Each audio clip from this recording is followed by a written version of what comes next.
This is a young monk on his way with his begging bowl to U San Yun's house. He comes like this every morning, barefooted and wearing his yellow robes closely round him. U San Yun and his wife always look forward to his coming. They told me that in their eyes he wasn't begging at all. He was conferring a privilege on them. By helping a monk, they could prove their faith and deepen their spiritual life. The monk is taught in the monastery how to accept charity with dignity and without losing self-respect. From beginning to end, they mayn't say a word to each other. All over Burma, scores of thousands of monks take round begging bowls just like this. They're treated with reverence wherever they go. They belong to the oldest religious order in the world, founded by Buddha 2,500 years ago. In the mornings and evenings in their home, U San Yun and his wife spend a short time in meditation.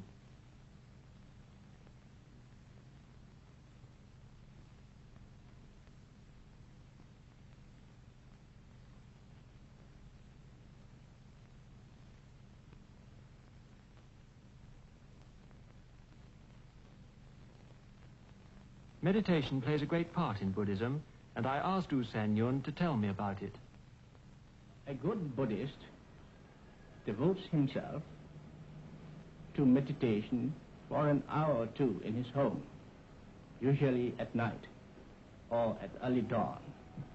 When he is so absorbed in his meditation, he is detached from worldly matters. Even as a sleeping man is detached from worldly cares. The sleeping man, when he wakes up, is a new man. He can devote himself to his daily duties with renewed vigor. In the case of a man who has practiced meditation, it is even more than that. He has rested himself from the worldly cares. He has raised his mental plane to a higher stage of purity.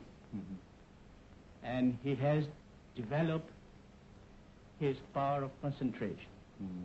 So, when he applies himself to his daily work during the working hours, he does so with greater zeal, greater concentration, and with a broader outlook, working for the good of all, and not merely for selfish ends. May I ask you... there's one thing I should like to add, and it is absolute detachment comes only at the last stage of perfection. We call it arhat. I see. He has broken through the bonds of cosmic existence. He no longer belongs to the world or to the universe. May I ask, U San Yun, how did you start? I mean, was there some particular event or experience that started you up on your religious life? Well, in Buddhism, there is no such thing as a sudden revelation for a turning point.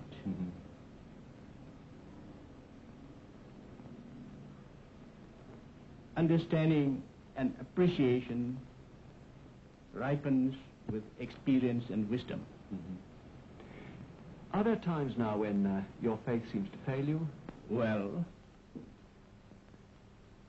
for a common man called Putuzana, that is the worldling, it is natural for doubts to arise in him from time to time. But once a person is well established in Buddhism and has reached the first stage of purification called Sotapanna, he has discarded all doubts and heresy. I see. You believe in a life after death, of course, U San Yun. Oh yes, we do. And in karma, would you Yes. describe that a bit for us? Well, Karma is the universal law of action and reaction, cause and effect, by which we can determine our future by our own deeds.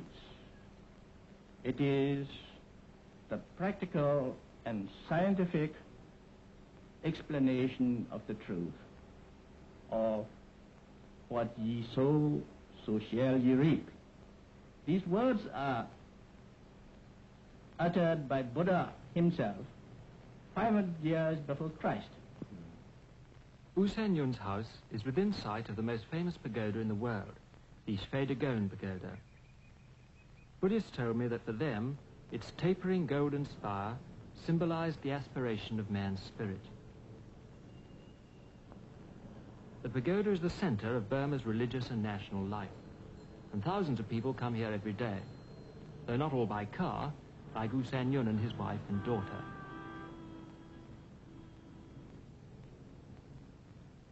They come about once a week. Before they go into the pagoda, they'll take their shoes off as a mark of respect. Their purpose in coming, they told me, was to strengthen their inner life, reminding themselves of their faith by paying homage to Buddha and expressing their gratitude for his teaching.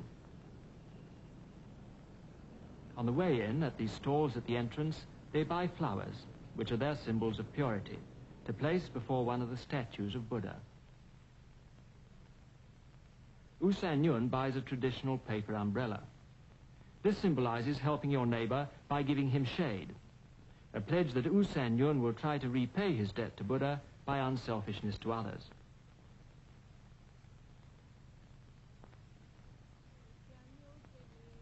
What you can hear now is the chanting of the teachings of Buddha from the pagoda.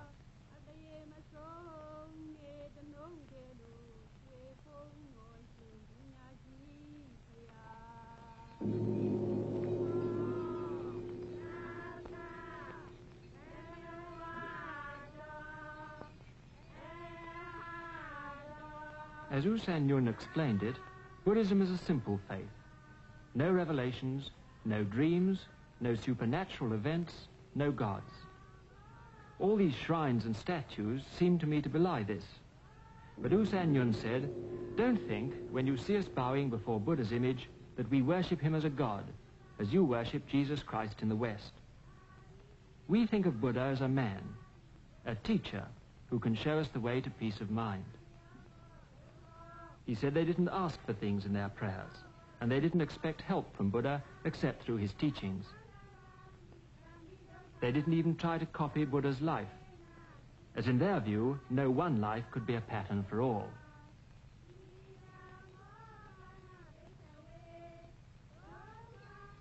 Everywhere there are ornaments, statues, flowers, jewels, the accumulated gifts of devout Buddhists for centuries past. And over all towers the fabulous golden-leafed spire of the pagoda.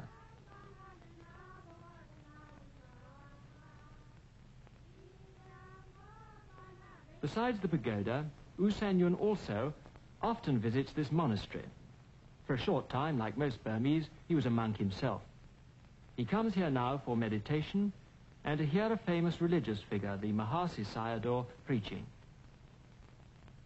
On this occasion, the Mahasi Sayadaw gave part of a course on meditation.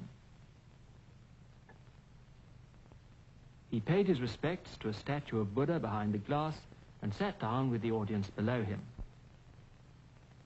He didn't discuss the purpose of meditation, but simply its technique, how we can make our minds aware of our bodies so as to dominate them.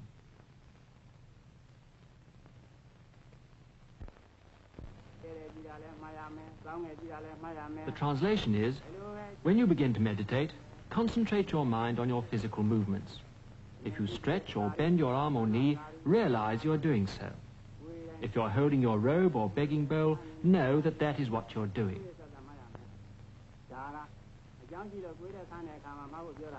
Next to U San Yun here is the president of the Buddha Sasana Council, the highest religious body in Burma. The Sayadaw continues, when you're eating, realize that you are eating. In this way you cultivate awareness of yourself which is the way to detachment and self-control. At the end of his address, the audience bowed to him, in homage to the order of monkhood he represents. And they say together, "So be it, so be it."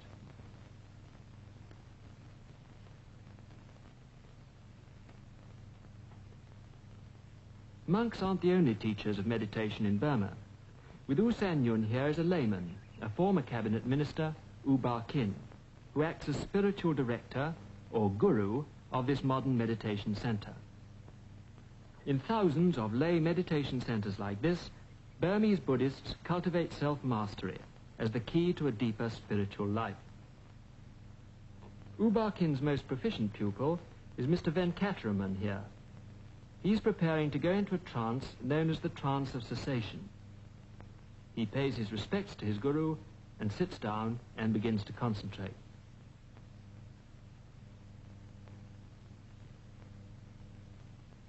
He's watched by his guru, and nearby, U San Yun, another pupil, begins meditation.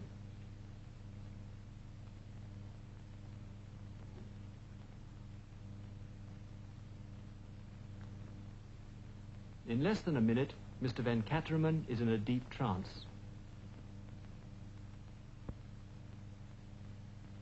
When he is like this, nothing can wake him up except the voice of his guru.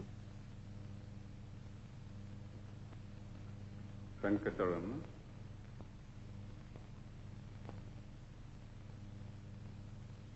Some older monks I met had some reservations about the methods of this center, but no one doubts Mr. Venkataraman's remarkable powers of concentration. Afterwards, he explained to me the experience he had had, and summed it up as follows.